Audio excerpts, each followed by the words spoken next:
Sejam muito bem-vindos a mais um episódio de Treino Disfuncional. O meu nome é Tiago Gomes e hoje tenho na minha presença, mais uma vez, Raul Pereira, o primeiro convidado deste podcast. E muito obrigado.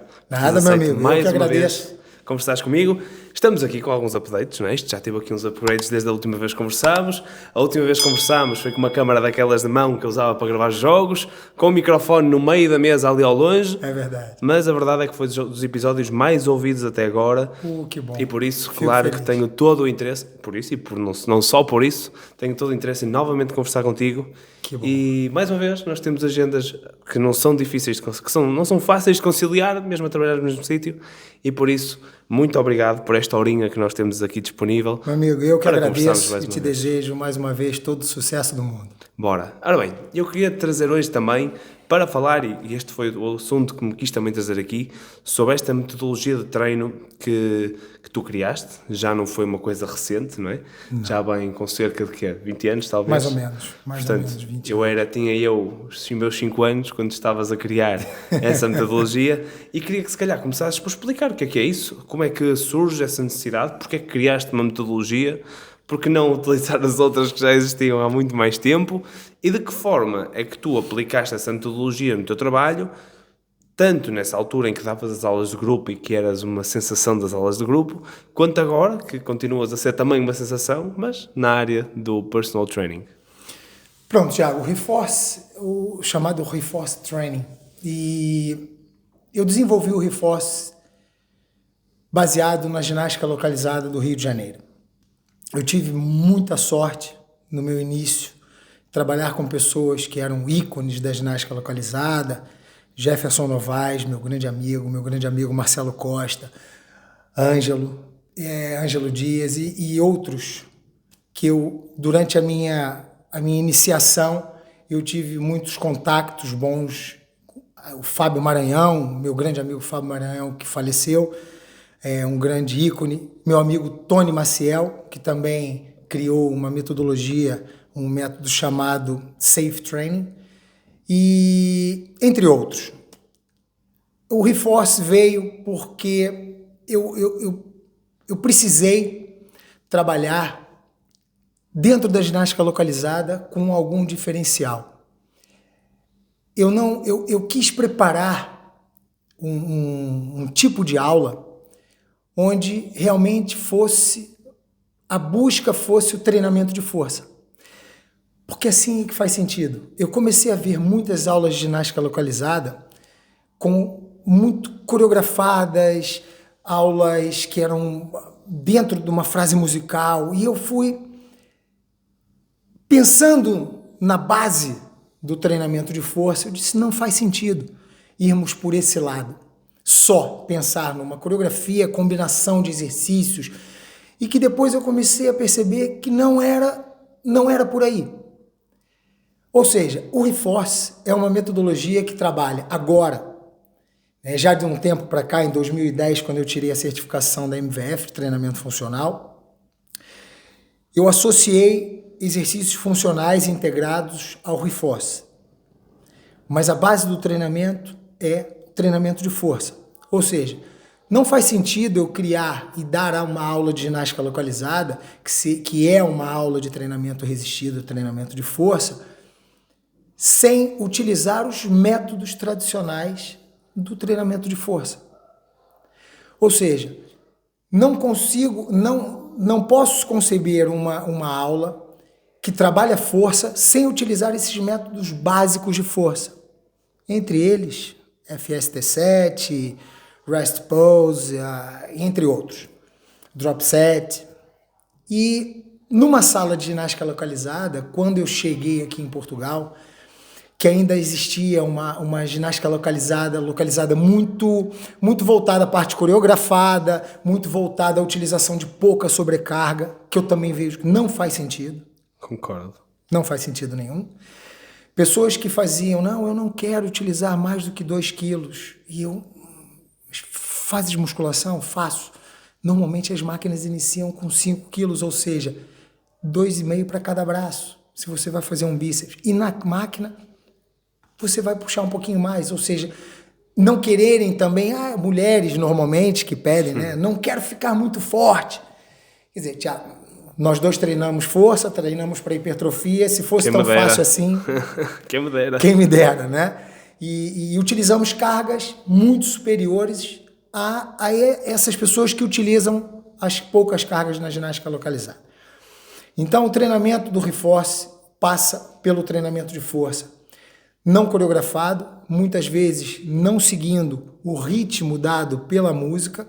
Ritmização, temos que lembrar que a ritmização é o primeiro a se observar quando nós estamos no embrião, que é o batimento cardíaco. Tudo nós precisamos dessa qualidade, ritmização.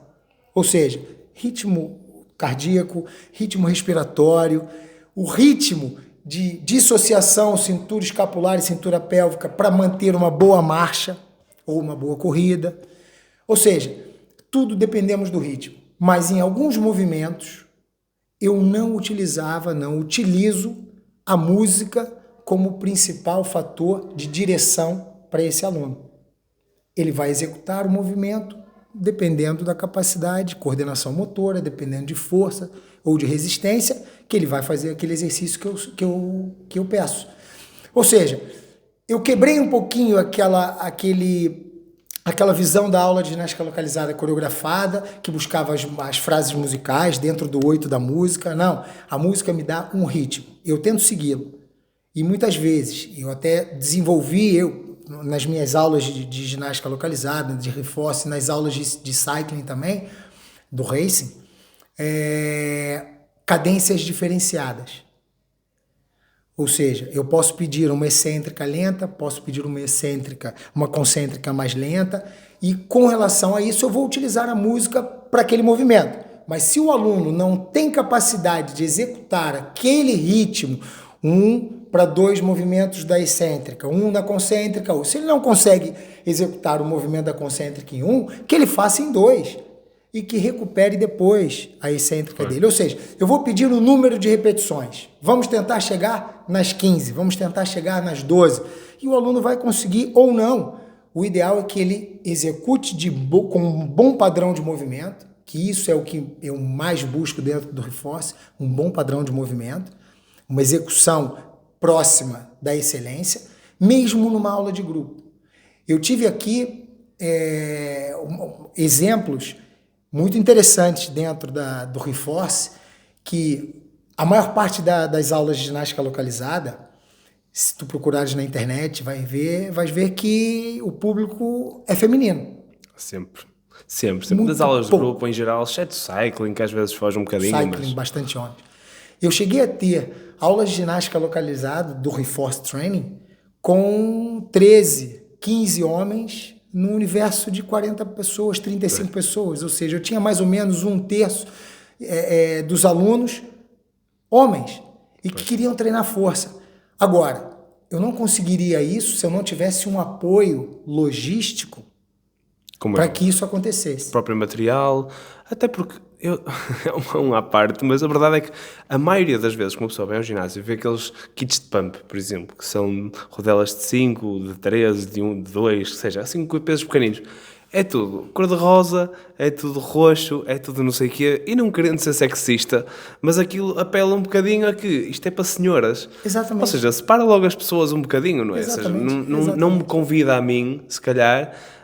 Normalmente há sempre um homem ou dois nessas aulas, mas não me convida muito a estar ali. Porque é um ambiente à volta que não puxa para isso. E queres treinar mais forte? Exatamente. E aquilo que estavas a dizer dos tempos, muitas vezes dos exercícios, de querer fazer no ritmo e não sei o que mais. Quando uma pessoa se aproxima da falha, que é o que nós procuramos para conseguir a hipertrofia, não é possível manter um ritmo rápido. É impossível. Não é.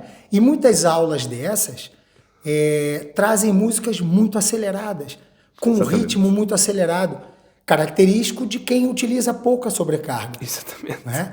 Claro. E dentro da sobrecarga, Thiago, eu acho que eu consegui, nas academias que eu trabalhei aqui em Portugal, ter uma panóplia interessante de equipamentos para que eu tinha dentro da minha sala de ginástica localizada um exemplo do Reforce, que eu trabalhava no El Domus, um grande clube aqui no Porto. eu tinha alunas que faziam extensão do quadril em 4 apoios com 20 quilos de caneleira.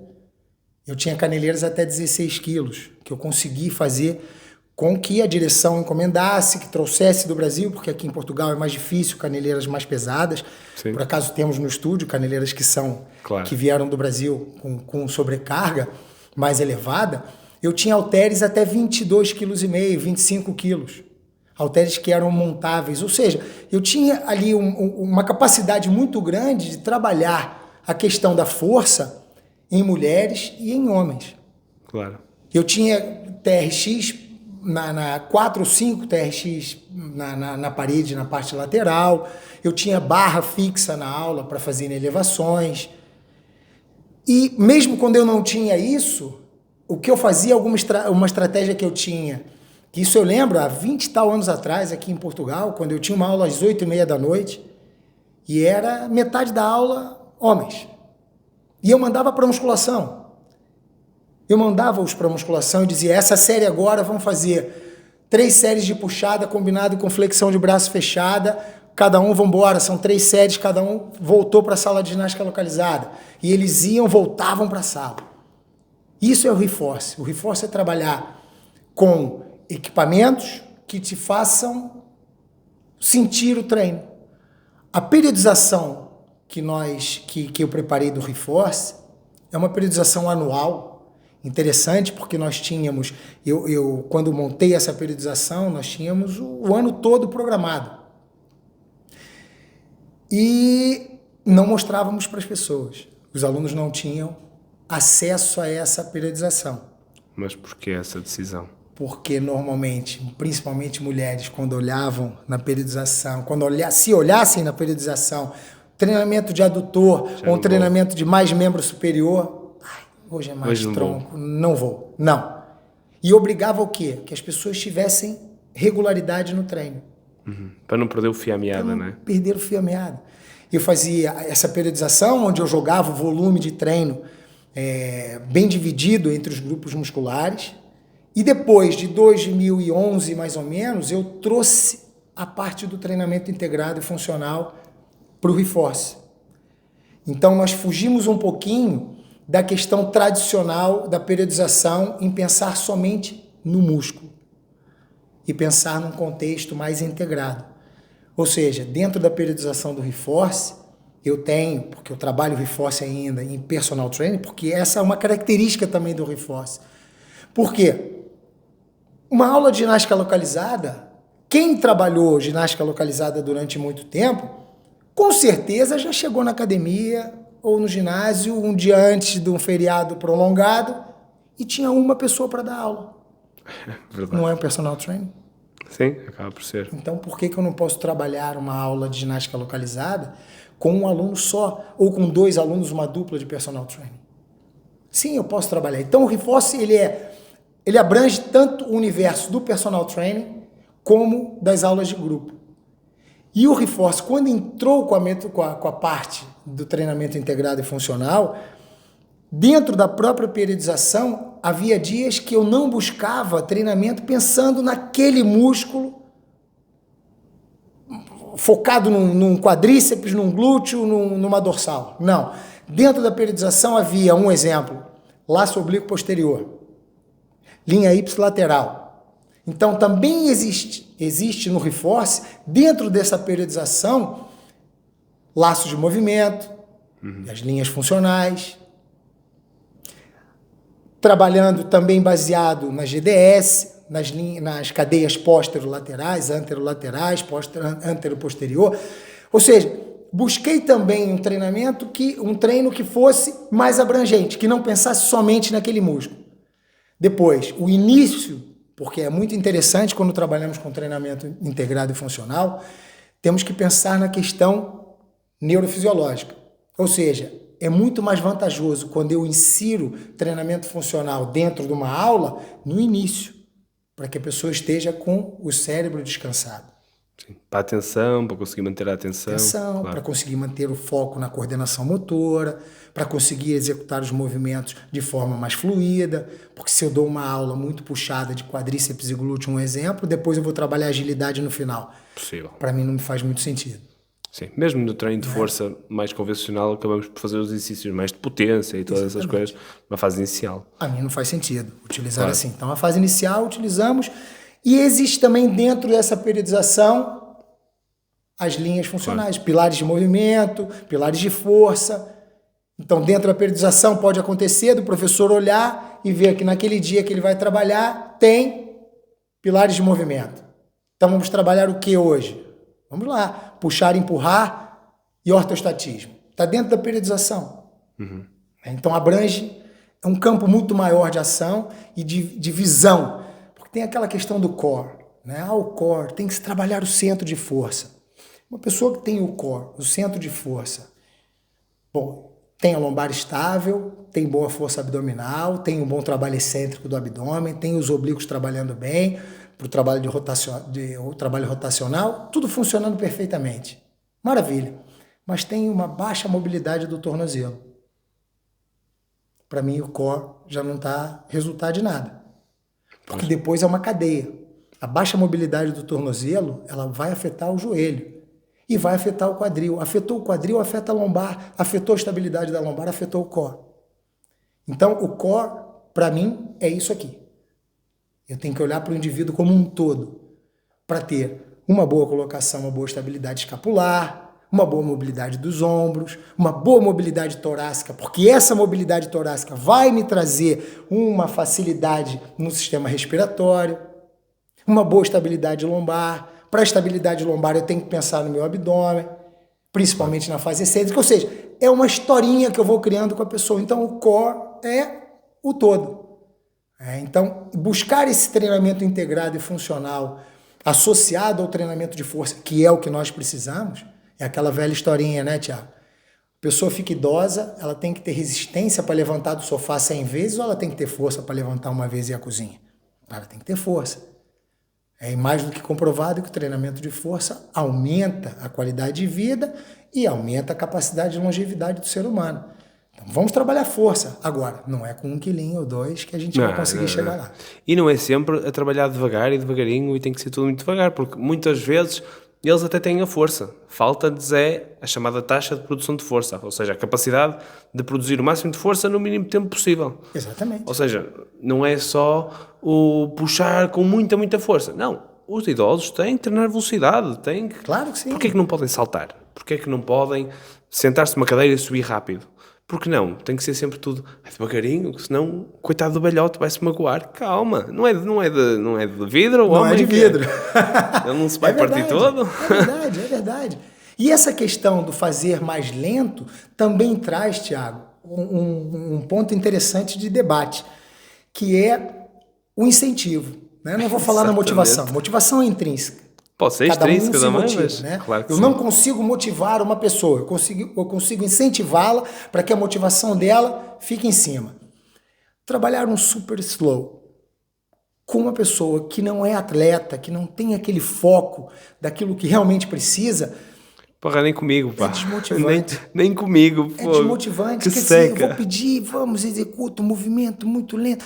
Quer dizer, eu vejo pelos alunos com quem eu trabalho, eu não teria metade dos meus alunos agora, se eu fosse solicitar tanta perfeição. Eu quero buscar a excelência na execução. Mas muitas vezes, numa série de 15 repetições... se o aluno perder o padrão durante 3, 4, eu vou tentar corrigir naquele momento, eu não vou parar. Não, para. Agora volta, vamos fazer mais. Não, executa. Se não for um movimento que seja lesivo... Como é óbvio. É como ninguém que treina pesado, que treina a sério, faz uma série de curl de bíceps e chega ao final a fazer devagarinho como faz no início. É impossível. É porque, olha, mete carga nisso que está muito fácil. Está muito fácil. é o que é. Exatamente. Nós temos que procurar sim um padrão, até para ir ao encontro do objetivo. Claro que a partir do momento em que eu estou a fazer a flexão e extensão do tronco para o bíceps, já não está a ir ao encontro daquilo que eu quero. Mas se calhar eu fazer um bocadinho de extensão lá está, lombar. Faço a extensão e se calhar se me consegue tirar o peso daqui para eu começar o movimento, vou conseguir ter mais 1, 2 repetições em que não é lesivo para as costas, não tem carga sequer. Dou aqui um bocadinho e já, está mal feito, não está estético, não é bonito de ver, mas estamos a conseguir tirar mais 1, 2 repetições que, a meu ver, para uma pessoa 100% saudável, que não tem problema nenhum, vai tirar muito mais sumo disto do que ser, parou porque ainda te vais magoar. Calma, não é mais uma vez, não somos de vidro. Não somos de vidro, é verdade. E saber, né, o roubar que a gente fala, Exatamente. né? Saber roubar também. Ou seja, se eu vou fazer um trabalho de bíceps, como deixa o exemplo agora, e eu vou fazer uma hiperextensão aqui na minha lombar, puxando até o fim, não, pra quê? Vai roubar, rouba no início, foi o que tu disseste. Faz uma flexão anterior do tronco, solicita, volta, puxou. Esse arranquezinho. Eu vi uma vez, e até fiz um comentário para esse professor, Fabrício Pacioloc, um dos maiores treinadores de fisiculturismo do mundo, e ele fez um vídeo, se eu não me engano, fazendo um agachamento com 180 quilos. Ele é enorme. E depois teve lá 1 ou 2 comentários, perdeste o padrão nas 2 últimas repetições. Meu amigo, um culturista campeão, gigante, com 100 e tal quilos, fazendo um agachamento com 180 quilos, acha que o corpo dele não está preparado para perder o padrão 1 ou 2? Eu mandei ele, eu não o conheço pessoalmente, mas trocamos algumas mensagens pelo Instagram, e eu mandei mensagem e disse, Fabrício, a única coisa que eu tenho a dizer é que as pessoas têm que ter cuidado quando falam, me desculpe o termo, coloquei assim, com um animal de grande porte. Exatamente. E ele comentou e disse, adorei o animal de grande porte, muito obrigado pelo comentário. Ou seja, quer dizer, temos que ter visão também, vai perder o padrão, 1, 2, 3 repetições, calma aí, vamos corrigir do movimento. Por que eu vou quebrar aquele treino? Então o reforço é mais ou menos isso, ou seja, se eu tenho uma aula com 30 pessoas dentro da sala, caramba, 30 pessoas, não dá para eu dar atenção individual a todos eles, né? Mas o que eu fazia? Mais uma característica do reforço. As aulas de ginástica localizada antigamente eram executadas pelo professor lá na frente. Isso eu sempre fui contra, Thiago. Pois não consegues Eu sempre ajudar. fui contra. No reforço, os professores que tiveram formação comigo, eu dizia sempre, mostra, executa e corrige. Não treina. Claro.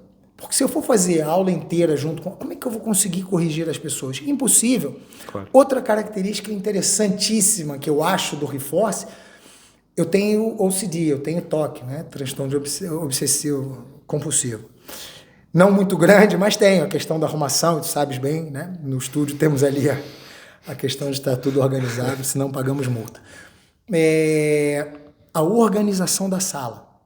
Então eu pedia sempre para que eu pudesse pedir a direção para marcar o chão. Eu marcava o chão com fitas e os alunos ficavam na posição que eu queria. Os steps, os colchões ficavam sempre alinhados com um alinhamento que proporcionasse uma visibilidade do executante no espelho, mas que eu tivesse corredores de acesso livres para eu andar pela sala. Porque eu dou 10 repetições, se eu tenho tudo bagunçado, eu lá da frente, para corrigir um aluno que está lá atrás, eu não consigo chegar. Então eu sabia que eu tinha sala limpa, organizada. Então a organização do material é fundamental do reforço. Para organizar o espaço, para conseguirmos meter mais gente dentro da sala, e não só, para termos a visibilidade do aluno na frente, no espelho, e para nós chegarmos próximo do aluno na hora que ele necessita de uma correção mais próxima.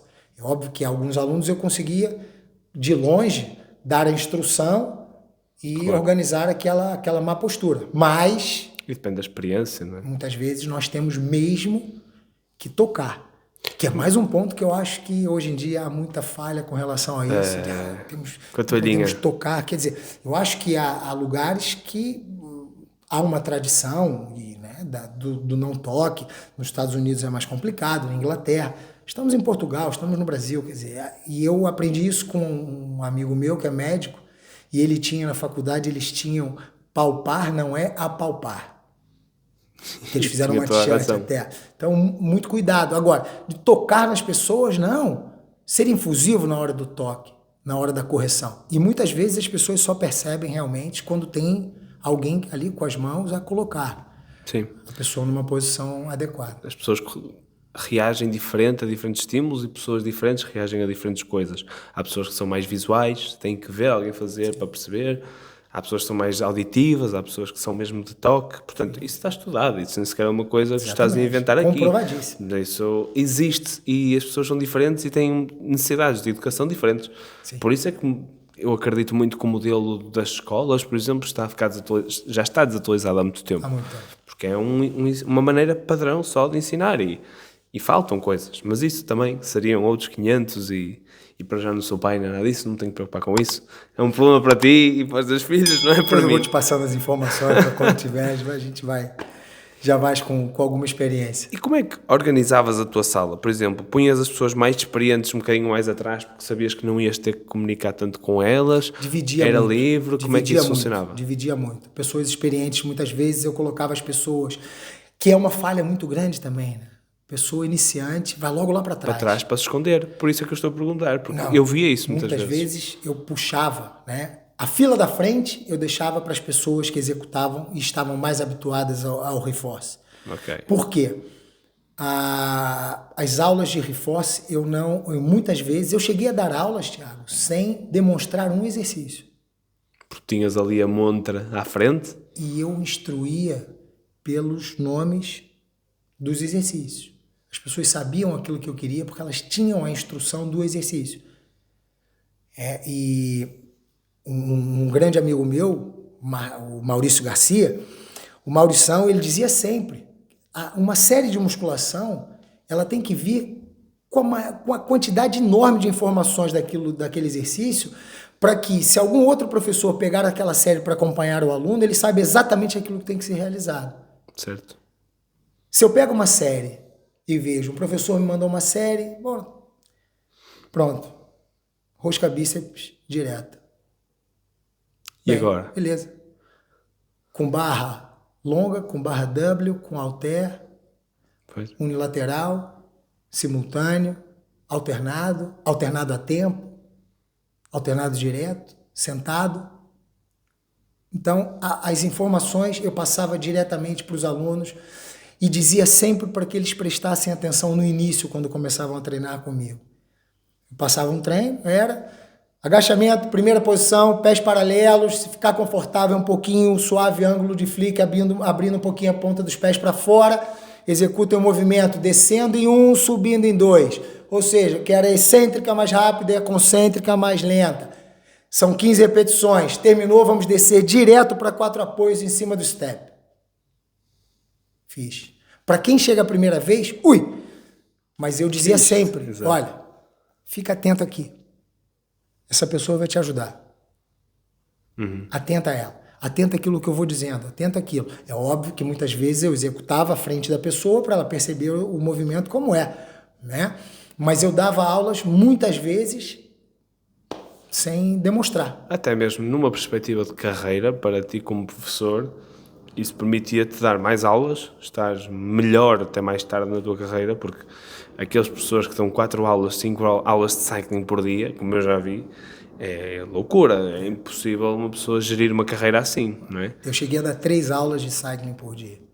Pronto, e já não dás por algum motivo, não é? Porque percebeste que se calhar isto já não é para... Diferente do reforce, porque eu desenvolvi uma metodologia, um método também de cycling, se chama Racing Indoor Cycling, que eu me baseei no ciclismo de estrada.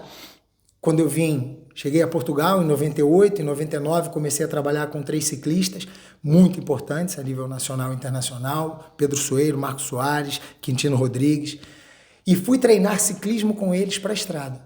Porque eu dizia, não me faz sentido ter coreografias em cima da bicicleta se é uma aula de ciclismo indoor. Pois. Se é uma aula de bicicleta coreografada... Indoor ou outdoor?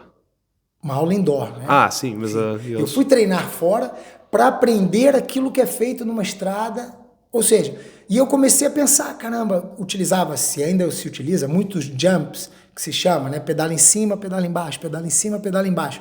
Eu quando comecei a dar aulas de cycling, Porque eu fui para ir a segunda turma do Rio de Janeiro, formada em indoor cycling, pela Glorinha, faleceu também. Utilizávamos muitos jumps, sobe e desce, só que não tínhamos parâmetros comparativos e não tínhamos a análise ainda, que era uma coisa muito recente. E depois eu pensei, caramba, não faz sentido nenhum levantar e sentar, nós não fazemos isso na estrada. E eu comecei a treinar muito ciclismo de estrada. E montei o racing. O racing é uma característica diferente do reforce. O professor tem que pedalar. Pois. Porque ele tem que perceber a intensidade que está sendo pedida ao aluno. Só que ele podia descer quando fosse necessário da bicicleta para corrigir um aluno. Ou quando fosse necessário para ele também. Ou aquele, assim, né, não que a gente quer diz no Brasil, aquele miguezinho de, não, deixa eu parar agora um pouquinho, vou boa, corrigir fulano ali. O fulano tá bem, mas deixa eu fingir que ele tá mal ali, só para dar uma correçãozinha aqui no quadril, para dar uma respirada. Mas, porque a correção também é muito estático o movimento, é cíclico, Pois. o movimento é o mesmo. Eu não tenho tanta necessidade de corrigir como tenho numa aula de treinamento resistido. Certo. O treinamento de força. Então, a necessidade de correção é maior no reforço do que no race. Mas era Eu ia te perguntar, pedalar. mas também não é preciso perceber a intensidade no reforço? Ou porque já tinhas uma experiência também maior no treino de força? Tá aí. Eu Também... acho que é por aí, Thiago. É termos a experiência do treinamento de força para poder depois aplicar. Eu dou aulas há 33 anos e treino há 39. E mesmo, eu lembro, é engraçado até, não sei se já te contei isso, eu treinava no meu condomínio lá no Rio de Janeiro, treinava no prédio, e nós tínhamos uma barra de ferro com 2 latas de tinta com cimento dentro. E mesmo naquela época nós pensávamos assim, caramba, não sei quantos quilos tem de um lado e do outro. Fazíamos 2 ou 4 séries. Fazia um bíceps ali, vamos embora. Era o mesmo peso para fazer supino, para fazer bíceps, remada, meu amigo. É como as aulas de ginástica localizada antigamente, né? Pegava, não, eu quero halter, caneleira e bastão. Halter o quê? Pra quê? Halter leve, médio, pesado, mais pesado para utilizar em remadas. Que sentido tem de eu utilizar, de eu fazer uma remada? Como já vi muitas aulas de ginástica localizada assim. Fez a remada, termina a remada, vai no kickback, vai no tríceps. Pô, meu amigo, alguma tu coisa fazes remada, Thiago, facilmente com 40 quilos. Se tu fizeres kickback com 40 quilos, eu te dou um presente. Pode escolher, meu amigo. Nunca na minha vida. Pode escolher. Então não faz sentido. Né? Então, essa troca de resistência não fazia sentido. Então nós fazíamos 2 séries, virava o peso, fazia mais 2 do outro lado. Foi. Comecei a treinar novo, bem novo, com 12, 13 anos. E eu era gordinho quando criança. E eu próprio pensei, não quero isso pra mim, caramba, não quero. E aí comecei a treinar, corria muito, treinava muito, comecei a controlar minha dieta, minha mãe mandou pro médico, quis que eu fizesse um exame completo, me fez um check-up geral, achando que eu estava doente, emagreceu muito. Aquela história do criança saudável, criança mais gordinha, né? Claro.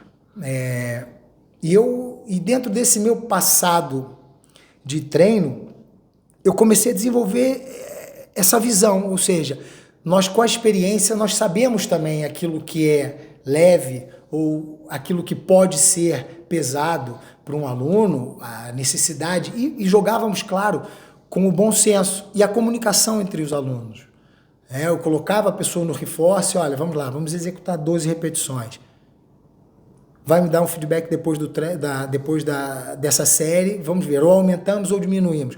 Pô, se eu visse que a pessoa não conseguia executar as 12, vamos lá diminuir um pouquinho essa sobrecarga, porque depois a própria periodização fazia com que os pesos se encaixassem.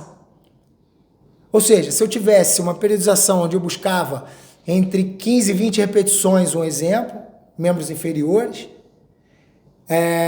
eu ia aumentando a carga. Para uma periodização, uma fase seguinte da periodização, um exemplo, trabalhava entre 12 a 15 repetições. Mas o aluno já aguardava que quando ele voltasse para a fase de 15 a 20, ele iria voltar com a carga que ele fazia 12 a 15. Então, a progressão de carga dentro de uma aula de grupo, é óbvio que não há um controle muito grande, como um trabalho individualizado na musculação, né? Que conseguimos fazer com que isso seja mais controlado, né? E mesmo assim, dentro do material que nós trabalhamos, é preciso ter muita consciência. Um halter, eu falei hoje de manhã, estava falando com uma aluna minha sobre isso.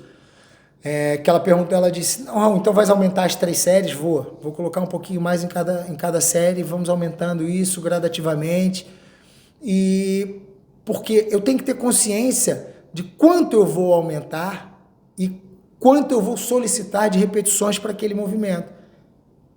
Se tens uma puxada, uma polia de 5 em 5 quilos, ok? Uma polia direta que não desmultiplica, ou seja, aquele peso que tu puxas é o peso que está na máquina. Como a nossa. Como a nossa. Né? Tu tens ali uma aluna que está a executar com 10 quilos um tríceps. E eu vou dizer, vamos lá, vamos aumentar uma placa. Tu vais aumentar 50% da carga. É muito. É um salto muito grande. Coloca um halterzinho de 2 quilos em cima da máquina. Sim. Aumenta 20%. Põe 1 quilo, aumenta 10%. Então, há máquinas que também não te deixam fazer essa progressão de carga e a manutenção do número de repetições. Né? Isso tudo é avaliado no Reforce também. O braço de alavanca é avaliado no Reforce. Não faz sentido, para mim, como falamos ainda agora, fazer uma remada e utilizar a mesma sobrecarga para fazer um tríceps, kickback, ou uma abdução, ou um bíceps, como não faz sentido fazer um trabalho em 4 apoios para glúteo, na extensão do quadril, e pedir 15 repetições, extensão do quadril com o joelho a 90 graus. E depois pedir para esticar. E depois fazer 15 repetições com um braço de alavanca maior. Não faz sentido nenhum. Então, o Reforce pensa nisso. O Reforce pensa, vamos aumentar o braço de alavanca no início e vamos reduzindo o braço de alavanca. Por quê? Porque a capacidade de realização de força vai ser menor. Porque tem o cansaço junto, acumulado. Ou se houve uma pré-exaustão, ou se eu dei pouco intervalo no movimento, ou se eu fiz uma combinação, ou se eu fiz uma bisete, uma trisete, ou seja, o Reforce avalia sempre isso na hora da montagem do treino. Por isso a periodização era passada para os professores, para eles terem noção daquilo que eles vão trabalhar naquele dia, e em que nível eles estão dentro da periodização. Que o trabalho do Reforce tem trabalho de resistência muscular localizada, força 1, 2 e 3. E o número de repetições associado a esse grau, a esse nível da periodização, se é força 1, força 2, força 3, trabalho de 12 a 15 repetições, trabalho de 6 a 8, de 8 a 12, 12 a 20, pronto, dependendo do grupo muscular, havia sempre essa indicação. E sempre uma ondulação importante, pensando na recuperação, pensando muitas vezes no período de férias, onde há mais assiduidade ou menos assiduidade. Antes do verão, o que é que nós temos que trabalhar mais? Porque é óbvio, as pessoas querem mais a questão estética. Claro. E sempre. E não tem mal nenhum. Aquilo que eu te ia perguntar é, então, sabendo de tudo isso e pensando que é uma periodização a longo prazo, que é suposto haver uma continuidade de trabalho, como é que se pensava ou como é que se adaptava à assiduidade de cada pessoa? Ou seja, há pessoas que vão treinar 2 vezes por semana, assim como há outras que vão treinar 4, assim como há pessoas que vão treinar 5 ou todos os dias e não vão dar dias de descanso. Como é que se faz essa adaptação dentro do Reforce ou do Reforce? Como é que se faz isso para que, lá está, não se perdeu o fio à meada e conseguir manter-se o propósito? Ok. Num trabalho individualizado, muito mais fácil. Facílimo, porque pegar no volume e dividir pelo número de vezes. Dividido pelo número de vezes que a pessoa faz. Dentro do Reforce, eu tentava colocar, visualizando, obviamente, acompanhando o volume de pessoas dentro de cada aula, dentro de cada dia dessa academia, tanto que não era uma periodização feita geral. Era para aquela academia, ou seja, temos mais volume de pessoas em que dias? Olha, temos mais segunda, quarta e sexta. Ok. Então, dividíamos também, fazíamos com que Segunda, quarta e sexta, trabalhasse grupamentos musculares que fossem mais importantes com um dos 2 dias de terça e quinta. Ok, boa.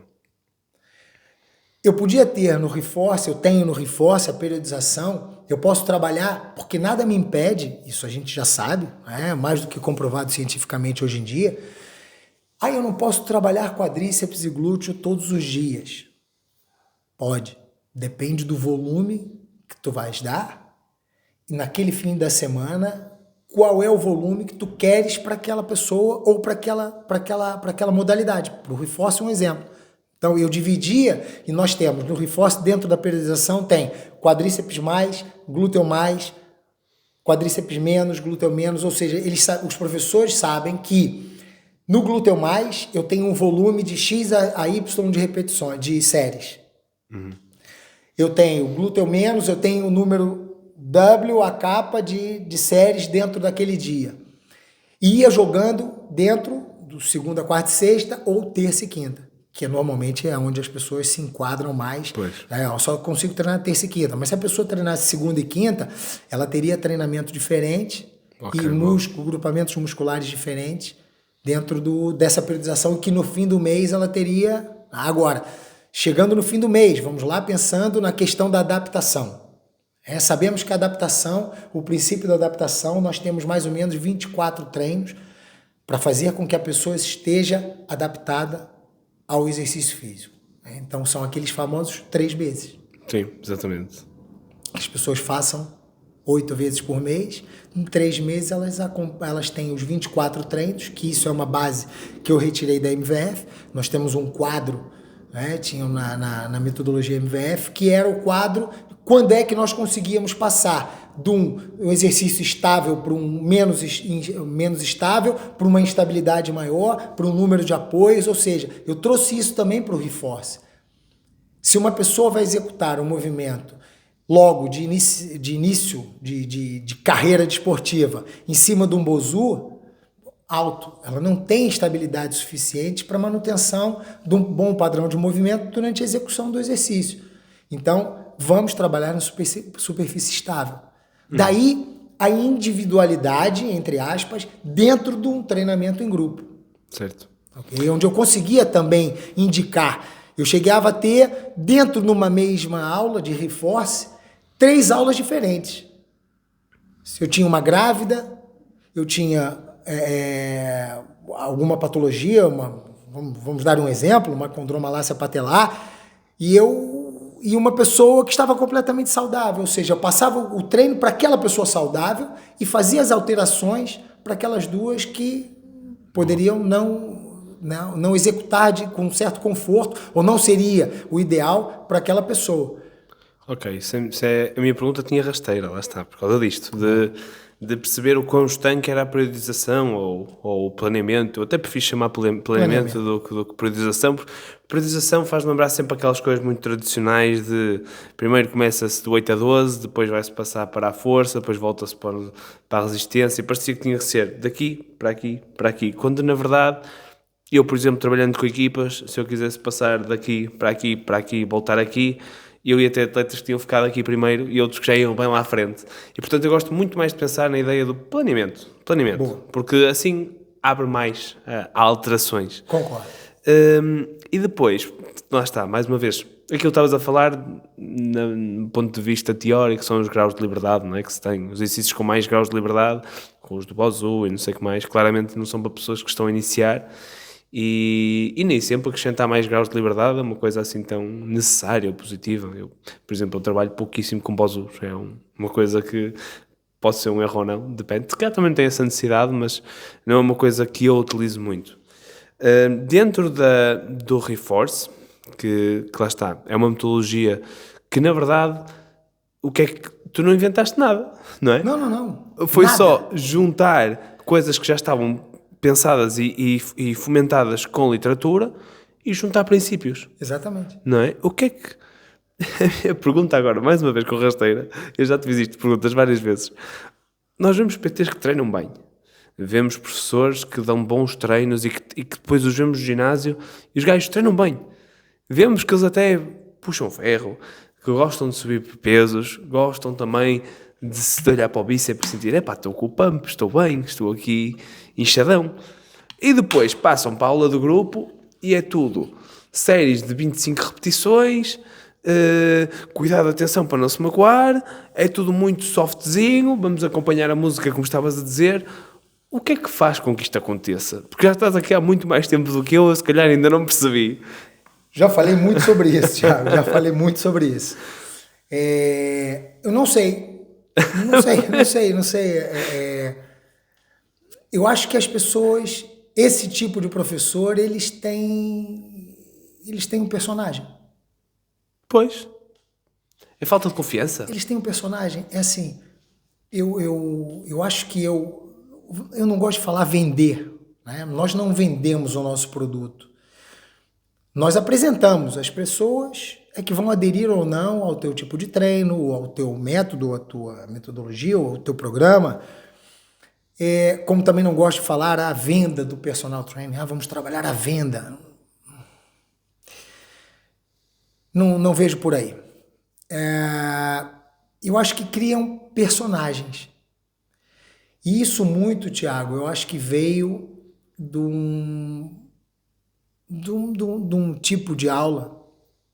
Na época, eu lembro, vamos lá, no 96, 97, até antes, que a Body Systems entrou forte no mundo, com aulas pré-coreografadas. Ou seja, eu não vejo muito sentido nesse tipo de treino, porque eu estou igualando as pessoas todas que estão ali dentro.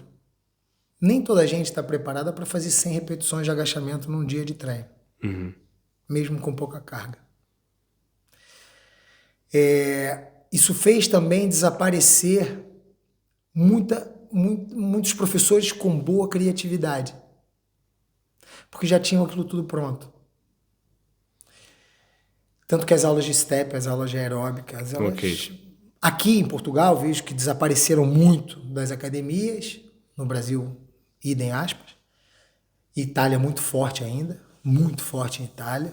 E graças a pessoas como o meu amigo Gil Lopes, que para mim é um ícone nas aulas de step aeróbica a nível mundial. O Ari Marques, quer dizer, há pessoas que ainda mantêm as aulas de step aeróbica muito ativas. E esse tipo de modalidade de treino criava mesmo a questão do personagem, do professor que tinha os movimentos clássicos e básicos na hora que a música faz um tchan, tem que bater com o pé no chão, rodar a cabeça. Quer dizer, criavam personagens. Porque realmente, tu vês um cara que é super atleta, mega treinado, e de repente ele tá dando uma aula com um pezinho de 2 quilos, puxando isso, vai... Não sei, não puxa muito, não faz sentido. Eu acho que são personagens. Que eles mas eu acho que a minha pergunta até era mais para o personal training do que para as aulas de grupo, porque aí ainda me choca mais, porque aí tem a possibilidade de estar com a pessoa, de ajudar ali e de conseguir de facto...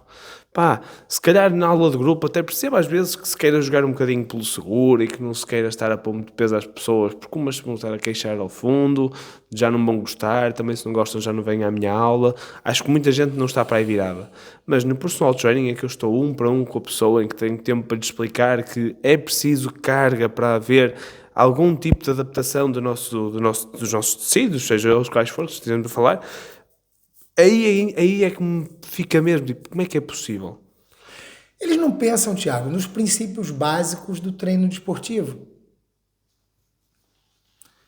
Logo agora, só nesse rápido assunto que tivemos agora, 3 princípios importantíssimos do treino desportivo: individualidade, sobrecarga e adaptação. Certo, exatamente.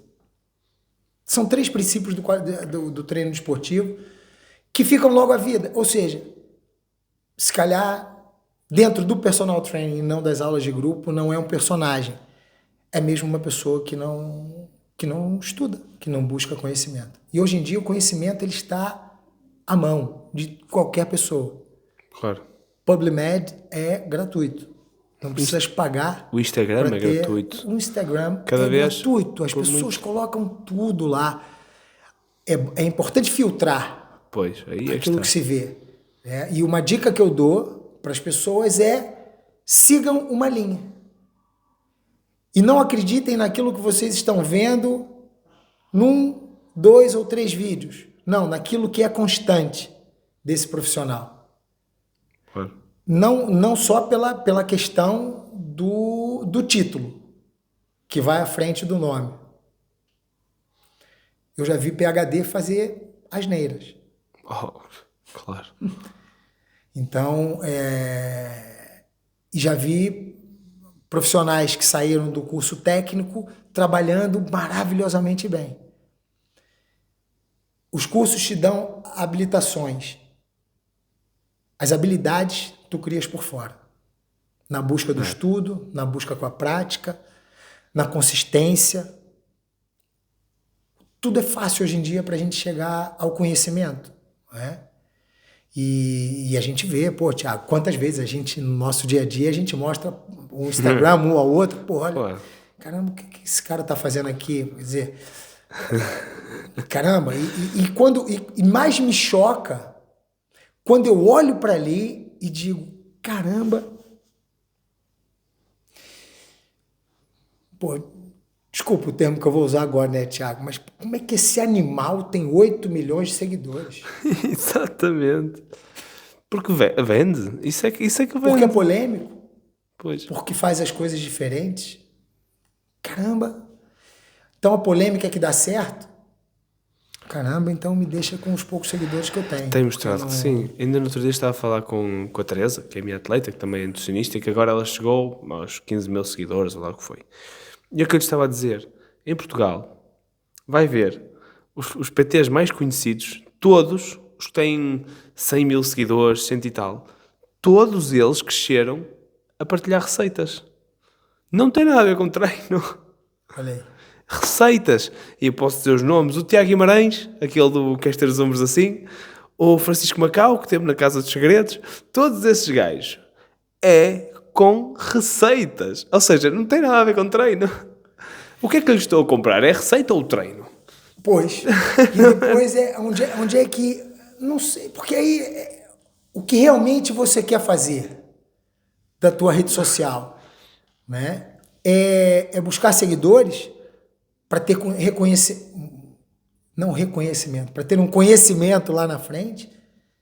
Agora, ou tu queres ser reconhecido pelo profissional que és, por dar boas dicas, por ser ético, por ser... Ou seja, há muitos caminhos que nós podemos seguir quando falamos de rede social. Né? Pois. E já conversamos muitas vezes sobre isso também, quer dizer, pô, como é que esse animal tem 8 milhões e ele tá dizendo isso? Claro. Sim, eu vi uma coisa de 2 semanas que eu disse, caramba, eu vou mandar uma mensagem privada para ele, mas eu disse, não vou perder meu tempo com isso, que eu vou... Claro. Ainda vou me chatear. 8 milhões é a escala de Brasil, nunca cai em Brasil, Portugal. não, é Brasil. Aqui em Portugal, ter 8 milhões... É Portugal inteiro. Com uma população de 10, 11 milhões, complicado. Agora... A escala do Brasil, 8 milhões de seguidores, Thiago. Pô, mas uma asneira atrás da outra, meu amigo. Eu tive o trabalho de fazer uma busca até no Instagram dele e ver coisas e disse, caramba, meu Deus do céu. Ele não está dizendo isso, não. Pois. Mas pronto, não tá. E tu vês os comentários. Parabéns, de professores. Mudaste muito a minha vida no trabalho, vou fazer isso com os meus alunos. Não, bicho, não faz isso não. Ou então não deixa de fazer isso. Porque também tem muita gente que quer inventar a roda de novo. Eu dou sempre esse exemplo, Thiago. Já ouviste algumas vezes. A roda está inventada, meu amigo. O que eu tenho que fazer agora é fazer com que a roda gire mais facilmente e que consuma menos. Em todos os aspectos. Mas inventar a roda... que tu perguntaste ainda agora, quer dizer, o Reforce, eu não inventei nada. Eu busquei dali, daqui e montei ali o Reforce. Não inventei nada. Se calhar, olha, posso dizer que uma coisa eu devo ter criado, que eu nunca vi isso no mundo, Até no racing eu utilizava muito uma coisa chamada 3-time, os 3 tempos, que era uma quebra de música. Eu tive facilidade, que eu estudei música quando novo, toquei trompete, e tenho muita capacidade e habilidade para trabalhar com ritmização. Sempre tive. E não estou sendo modesto, né? A humildade é nós sabermos aonde nós estamos, né? Nem para mais nem para menos. Mas tenho muita facilidade nível de ritmização. E eu criei uma coisa que era, como é que eu vou trabalhar numa música mais lenta, um ritmo mais acelerado, mas que o próprio ritmo dobrado vai ficar lento. Então, imagina, eu tenho essa batida aqui na música, eu posso trabalhar uma batida aqui, ó. 1, 2, 3, 4, ou então 1, 2, 3, 4, ou então aqui, ó. 1, 2, 3, 1, 2, 3, 1, 2, 3, 1. Então eu batia 1, 2, 3 no meio. Isso na aula de cycling eu utilizava muito. Então era 1, 2, 3, 1, 2, 3, 1, 2, 3, 1. Então a batida 1, 2, 3, 1, 2, 3, 1, 2, 3, 1. E aí eu criei essa coisa do 3-time. Isso eu nunca vi. Aí pronto. Isso eu inventei. Espetáculo. Olha, eu na minha época também criei muito pouco. Foi só pegar em coisas que gostei de várias coisas, juntei, redesenhei. Ou seja, maravilha. Peguei no pacote e voltei a embrulhá-lo com outra coisa. Foi pegar o mesmo produto e embrulhá-lo, ou juntar vários produtos e embrulhá-lo da mesma maneira. Muito obrigado por esta conversa. Meu amigo, eu que Nós agradeço. temos pouquinho tempo, é por isso mesmo que senão isto continuava por aí. E quero dar os parabéns porque anda aqui uma mosca há não sei quanto tempo. Por acaso não reparei, senão eu já tinha pego aquilo, Karate Kid. E não te perdi da conversa nem um segundo com a mosca. Muito obrigado mais uma vez por esta Thiago, conversa. eu que agradeço, meu amigo. Muito obrigado e sucesso sempre. Obrigado. Espero que tenham gostado e até à próxima.